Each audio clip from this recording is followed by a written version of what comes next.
بسم الله الرحمن الرحيم. الحمد لله رب العالمين، والصلاة والسلام على سيدنا محمد وعلى آله وصحبه أجمعين. يا رب خدا حمد و سپاس بۆ تۆ، دووبارە حەمد و سپاس بۆ تۆ، سێبارە حەمد و سپاس بۆ تۆ یا رب العالمین، کەوا گەیشتینەوە مانگی پڕ خێر و بەرەکەت و خۆشی، مانگی ڕەمەزانی پیرۆز، ئەو مانگەی هەمومان تا مەزرۆین کەوا بگەینەوە ناو بەرەکات و نەفەحاتی ئەم مانگە خۆشەویستە. بۆیە حەمد و سوپاسی خوا ئەکەین، سوزدەی شکر ئەبەین کەوا خوای گەورە ئێمەی خۆش ئەوێ و ئەجەل مۆڵەتی داین کەوا ساڵێکی تر بتوانین بە ڕۆژوو بین و نێژ و تاعەتی زیاتر و زۆرتر کەین و زادی زیاتر بنێرین بۆ قیامەتمان.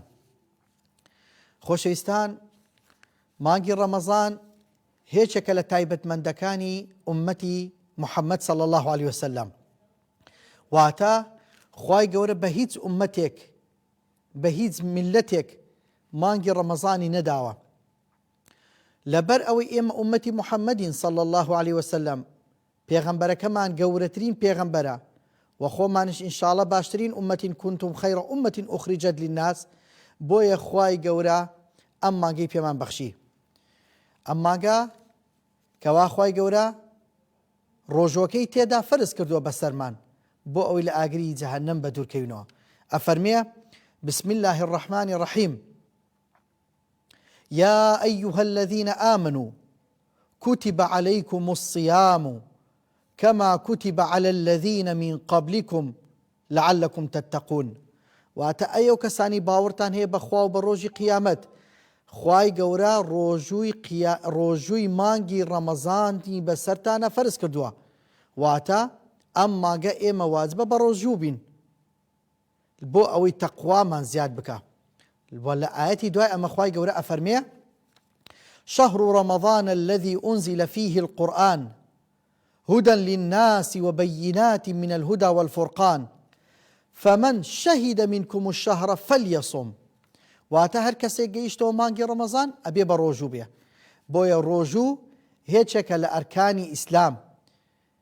معلومی جەلابتانە ئەرکانی ئیسلام پێنج شتە: شهادەتی ئەن لا إله إلا الله و ئیقامی سەڵات، واتە وتەی بڵین شادیمان بێنی بەخوا و بە محەممەد صلی الله عليه وسلم، دوایی نێژەکان، ئینجاکە زەکات، دوایی ڕۆژوو، لە دوای ڕۆژوو ئینجا حەجی ماڵی خوادێ، کەواتە ڕۆژوو ڕوکنێکە لە ئەرکانی ئیسلام. ئێمەی مسلمانش واجبە لەسەرمان ئەم پێنج ڕوکنە جێبەجێ بکەین. بۆیە نابێ کەسێک کەوا خوای گەورە عەقڵی داوە پێی، کەوا خوای گەورە جەستەی داوە پێی، ئیمکانیەتی هەیە، نەخۆش نییە، ئەبێ ئەم کەسە بە ڕۆژوو بێ. ئیلا کەسانێک بە ڕۆژوو نابن کەوا عوزریان هەیە یان نەخۆشن، خوای گەورە کە ڕوونی کردوێتەوە لە ئاەتەکەیە. بۆیە مانگی ڕەمەزان مانگێکە زۆر پیرۆزە، تاکە مانگە خوای گەورە ناوی هاوردوو لە قورئان، کەوا دوانزە مانگەکەی تر کەوا عەرەبیە، بڵێن ڕەجەب و شەعبان و ذیڵقیعدە و ذیڵحیجە، هیچیان ناویان نەهاتووە لە قورئانی پیرۆز. تەنها مانگ کە ناوی هاتوێ لە قورئاندا ئەوەش مانگی ڕەمەزانە. بۆیە پێغەمبەر صلی الله عليه و آله وسلم هەر جارێ ئەم مانگە بەهاتایە مزگێنی خۆشێدایە سەحابەکان، ئەی فەرموو: ئەیها الناس قد أظلكم شهر كريم شهر مبارك. واتە مزگێنی ئەدایە سەحابەکان کەوا مانگێکی مبارەک هاتووە، مانگێکی پیرۆز هاتووە کە مانگی ڕەمەزانە. بۆیە بەڕێزان، ئەگەر مبارەکە و پیرۆزە و پێغەمبەر صلی الله عليه وسلم بە هاتنی دڵخۆش بووە، ئێمەش اقتداء برسول الله صلى الله عليه وآله وسلم ئەبێ دڵخۆش بین و ئەو مانگە بە مبارەک دابرین و ئیشی باشی تێ بکەین، چونکە ئەم مانگە سەید الشهورە، سەروەری هەموو مانگەکانە، گەورەی هەموو مانگەکان مانگی ڕەمەزانە. ئێمەش ئەبێ بە چاوێکی ڕێز و گەورەوە سەیری بکەین. بەڕێزان، مانگی ڕەمەزان چەند ڕۆژێکە، ئەوە ئێمەوە تقریبا 3 ڕۆژە داخلی مانگی ڕەمەزان بووینە.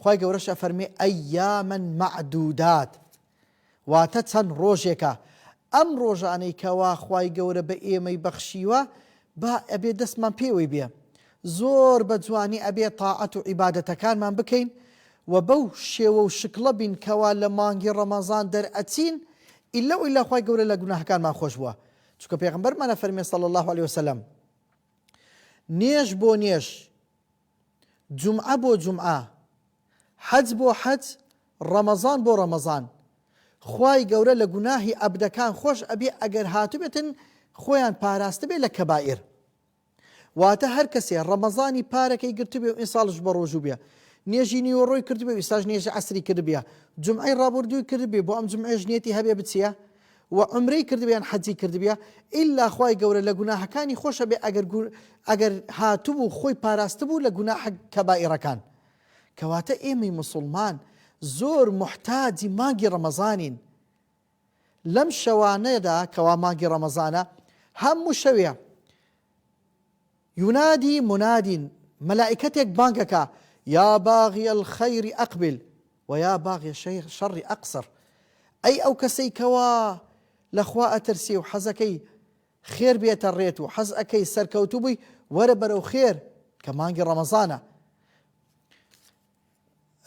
خوشستان ايوش أطوانن بجداري أم برنامج بكن كوا تەلەفۆنەکان ژمارەی مۆبایلەکان نووسراوە لە خوار شاشەکەوە بەڵێ خۆشەویستان ئەم مەلائکەتە بانگەکە ئەڵێ وەرن بەرەو خێر بەرەو خۆشی بەرەو ئەو ڕەزامەندیە و ئەو بەرەکەتە و ئەو مەرحەمەتەی کەوا خوای گەورە لە مانگی ڕەمەزان دای ئەگرێ لە مانگەکانی ترا بدا ناگترێەوە نییە بۆیە ئەم مانگە گەورەیەکەی لەوەیەکەوە مانگی ڕەمەزانە تیدایە ڕۆژوو هێچێکە لە ئەرکانی ئیسلام بەمە گەورە بووە مانگی ڕەمەزان بە چی گەورە بووە بە دابەزینی قورئان ئەلەم مانگەدایە ئێمە ئەبێ قورئان زۆر بخوێنین ئاوڕێک لە قورئان بدەینەوە چونکە خوای گەورە فەرمیە ئینا ئەنزەلناه فی لەیلەتی القەدر یان ئەفەرمیە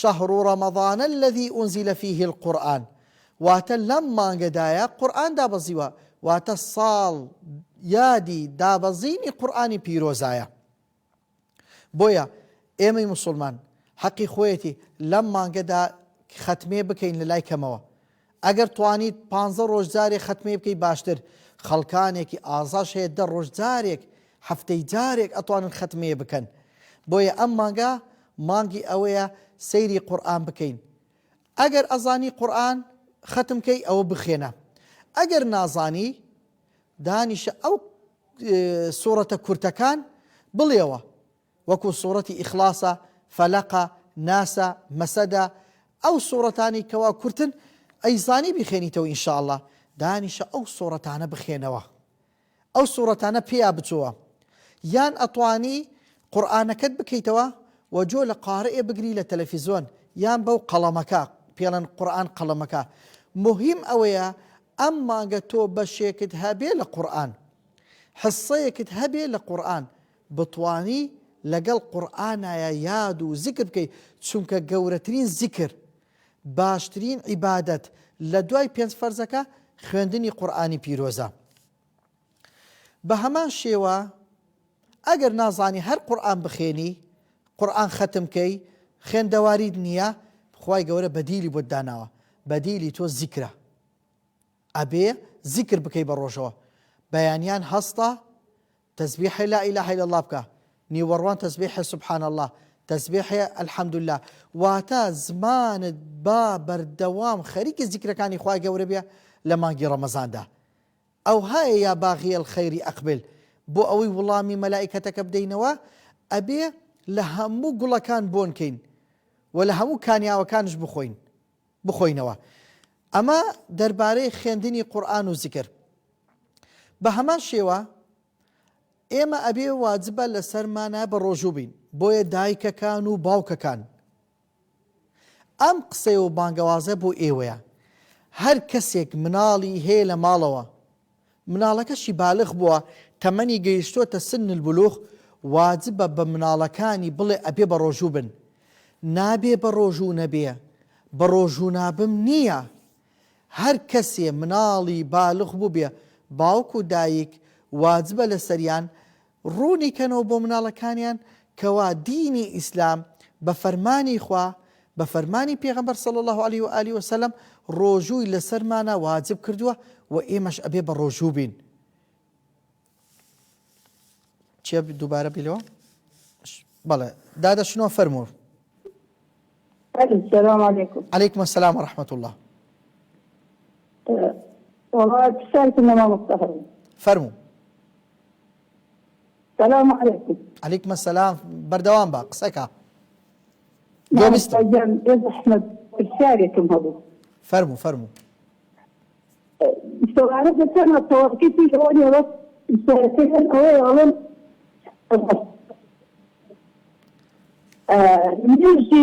يجي التراويح يجي التراويح أطفالهم يتركوا كميان دواي ويتهاس موشع موجة كم جاي يتركوا. ما بس نيجي التراويح ويترى بلا. أطفالهم يجي التراويح كم الشارع أطفالهم يتركوا كميان تهاس موشع وشاوليش حتى يتركوا. بلا جملة إن شاء الله بانساو. بس كان كل شنو خان يكسر جواب تدموه. دادشنو أبرسي عليه من أتم بو نيجي تراويح أكري لويا نيجي لدواي نيجي تراويح حكا يكسر نيجي ويترج بكم دادشنو أمثالي إيوش كنيجي تراويح كرا أطواني ويتر بكي وان ويتر نيش قفل ناكا أطواني ويتر بكي ودواي تشويتو مال ساعات يتر 2 ساعات 5 ساعات هستي شو نيجي تر بكي جائزة كواتا با نيجي وتر نيش قفل نابيا بس باش وايا نيجي وتر كيتا آخر شتت بيغمبر فرمي صلى الله عليه وسلم نيجي وتر كان آخري نيجا كانتان بويا أجر كرا نيجي وترك تأجيلي كي تأخيري كي بو ساعات يكي شو 2 شي 3 شو قال لي باشا كي بلام أجر هاتون نيجي وتر لمزقود كربة جماعات دوايش تويتا ولا مال نيجي ترد كرد جائزة وقبوله وبردوان با دادا شينا لسليماني وا. السلام عليكم. عليكم السلام ورحمة الله. شما مستجان. سپاس فرمو. مستجان بقول لو أنا ترسارك من ثابت برمضان إجنبي بلان ترسارك من ثابت بجردن أعزائية. وسم أجر من تفسك زور عزيتي ياو ما توانم جردني أعزاكم لدل ما رخيكم برامبري هاو برتوا يعني براسي زور عزيتي ياو أي أجر كردني أو كسا أعزانكم من رمضان أبن أختار أبن ياخذ أو كسا جردن بلا جردنا مع أعزاكم. أكيد تعدال لو بقصور لوا. بلا عزيتي ياو مزور زوريش عزيتي ياو. بلا. يعني اشتي خرافي برامبر كرتوم. بلا. أجر أو كسا من بلا جردنا مع أعزاكم من بزماني بلا جردنا أعزاكم بلا بلا بلا جردني جردني أعزانك كرتو بنختار أبن. بله باش جول جوابي إن شاء الله. بس كتانا سجور صوت دادا شيلان لسليماني وأبرسيا على كسيك أزيتي داوم أزاري داوم استهاتو داوي لي بردنم لي أكا على قردنم أزاكا آية أطوانم بزاركي قردني أزاكم بلان بدلا وقردني أزانكم دادا شيلان موضوعي قردن أزاي زاري بيواندي بروجون يجتوانية بمرجع أو كسج تعدايلت كدبيا تعداكله تو نبي دس بيشكر نبي بل جائزة تو اشتيل ضلت بيا بلام الراحمون يرحمهم الرحمن أو كسان خواي جور الرحمن بيأكا كوال لقال خلقا ببزيبن أو كسان خواي جور اللي خوش بيك لا خلقيش خوش بن بو دادا شيلان أو كسهر سنة تعدايلت كدوا كمو كرتي هبوا قصوري هبوا باش ويا قردني آزاكي بلام أجر هاتو هر لضل درنتو بزاركي وتد أو هيشتا أو كسا قردني آزاد نكراوا بويا أو كسا حقي وتو رازيكا إيتر با آشت كاتو بهد ريبيا زوريبيا نابيا توش أم يعني أم ركو كيني لضلت بيا بلام أجر بزاركي وتد بدلو ندود نخير هيشتا قردني آزاد نبوا وعلاقشي برجونيا كاج أحمد لهوليرو فرمو. السلام عليكم باسم. عليكم السلام ورحمة الله. خوشي برنامج اللي بحمام. السلام عليكم. ما مسافة هم قال سافر دوباره دونيش تلفون كل قوس نداوم نجا كسر شيء يا المسكن بزان خيري هم دقاتي تاکەم نەخۆشە پێویستی بە ئەوەی لازیە دەورەمەندە شتێک بەقەم کەشەوە لایەن دوونێ نووسیان خوا خێریان بنووسی بەس گوتم خێرەی گەورەیان دەگاتێ وەڵڵا دینانی ئێستا مەسرف بکەین لەو مارێ والله قەنەعات بی بۆ مانگە پیرۆزێ پارەمە نەگرتێ دوو مانگە وەڵڵا لە شارەوانی دوام لەکەم ژینگە پارێزم خێریان دەگاتێ دەڵێی ئەو کەنارە بەڕێزەوە ئەوام وایە ئیشاڵە جێیان لێ دەبی ئەوەن دە پێیامەمێ ئەو سەلاموانێ باشە برام بەس ڕقەمەکە بەجێبێنە. بەڵێ کاک محەممەد باوەرگرین. کاک محەممەد چۆوە؟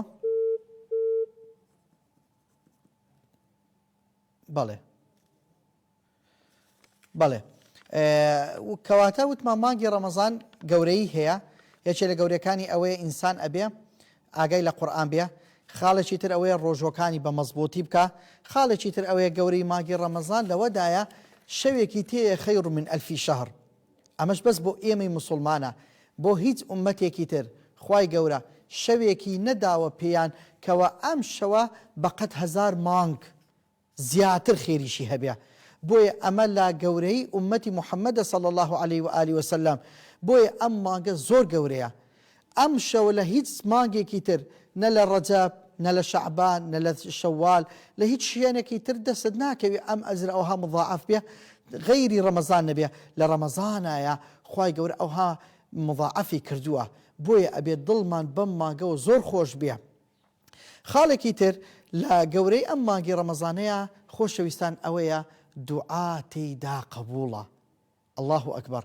هەر کەسێ لە ئێمە کۆمەڵێک کێشەی هەیە، نەخۆشی هەیە، گرفتی هەیە، ئازاری هەیە، بێتاقەتە بەدەست شتێکەوە یان ئاواتی بۆ شتێکە، ئەتوانی ئەم کەسە لە مانگی ڕەمەزان داوا بکە لە خوای گەورە کەوا دوعا تێیدا قبوڵە.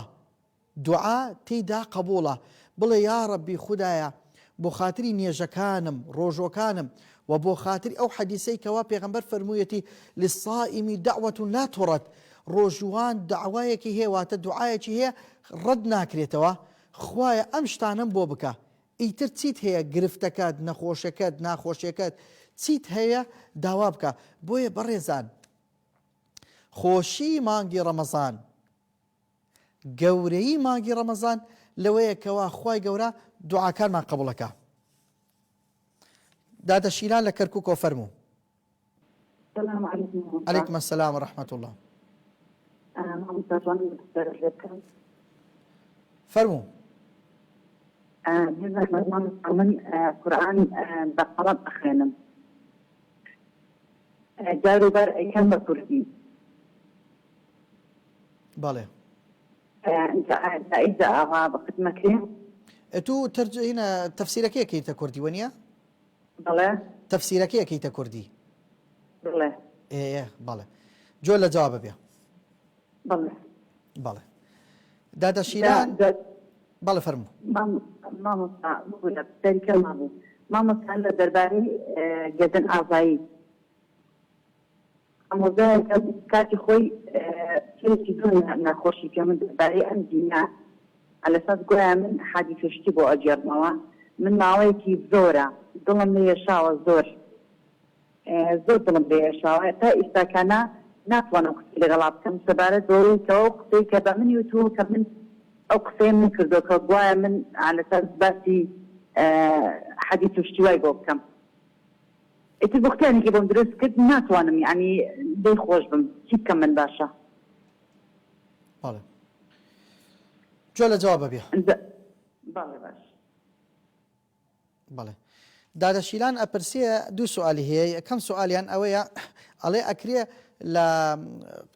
لو قرآني كوا بقلم أي خينيتوا بكما كردية كي بله قيسيكا أو التفسيري كردية وإنما كلمة كان نأكرت فارسي نأكرت إنجليزي نأكرت فرنسي نأكرت كردي أما راوي قرآن تفسيري قرآن جائزة بو زمانة كاني تر بقردريا إتر هر كسي بزماني خوي أوي كردة بكردي فارسة بفارسي تركة بتركي إنجليزة بإنجليزي جائزة قيتشيكا وليشي تبقي قيتشيكا بلا قرآن خوي ناكريتا غير زمان أصلكي خوي كزماني عربية. أما سؤالي كمي سؤالي دو مداد شيلان عليها كسك لكاتي خوي بختاني بومبسطيوة کەوا دیارە ئەم ئافرەتە بانگوازی کردووە بۆ دین و ناسی حەدیث و فەرموودەی کردو لە شوێنێ ئەم کەسە هەستاوە بوختیانی بۆی کردو و عەزێتی داوە. ئێستا شیلان زۆر ئازاری کێشاوە و عەزێتی بینیوە، ئەڵێ ئەکرێ گردنی ئازانەکەم وەڵڵاهی باش وای گردنی ئازاکەی لە پێناوی خوا پێشی بڵێ ئەو من گردنم ئازا کردی لەبەر خاتر خوا و پێغەمبەر وەی لە هیچ محتاجت نیم با تو صاحب فەضڵ بی بەڵێ عەزێتیدا ئازارتیدا شەوانێکی زۆر خەو بە چاوتان نەکەوت لەوانەیە چەندین ڕۆژنانت پێ نەخورابیە بەڵام لەبەر خاتری خوا ئازادی کە گردنی ئازاکە با بڕوە و لە ئەخیر شعلم هەر کەسێ بە دینی ئیسلام قسە بکە قسە بە ئاینی ئیسلام کە ئیلا خۆی ئەدۆڕێت و هیچی پێنامینە. بۆیە بەڕێزان ئێمە لە مانگی ڕەمەزانە با گردنی یەک ئازاکەین با لەگەڵ خوای خۆبانابین ئەم مانگە محاولە بکەین نێژی جەماعەت لە مزگەوت بکەین ئەم مانگە محاولە بکەین سەدەقە بکەین سەرفترە بدەین زەکات بدەین دڵی خەڵکی خۆشکەین با خوای گەورەش دڵمان خۆشکە. گەورەی ئەم مانگی ڕەمەزانە ئەوەیە چۆن ئێمە دەممان ئەگرین لە خواردن و خواردنەوە تخوا با دەمی خۆشمان بگرین لە غیبەت لە دوژێن لە گۆرانی لە چوون بۆ شوێنی خراپ. مانگی ڕەمەزان یان چوونە مزگەوت. مانگی ڕەمەزان معنای ئەوە نییە تو بچی بۆ شوێنی سین و زەرف بچی بۆ شوێنی کۆفی. بۆیە مانگی ڕەمەزان تەواوکەن بە لەگەڵ سوڵح لەگەڵ خوای گەورە و تۆبە بەشکم خوای گەورە لێمان ڕازی ئەبێ و خێر و خۆشی دنیا و قیامەتمان ئەداتەیە. داواکارم لە خوای گەورە سەربەرزی دنیا و قیامەتمان کا و نێژ ڕۆژیمان قبول کا وصلى الله على سيدنا محمد وعلى آله وصحبه أجمعين.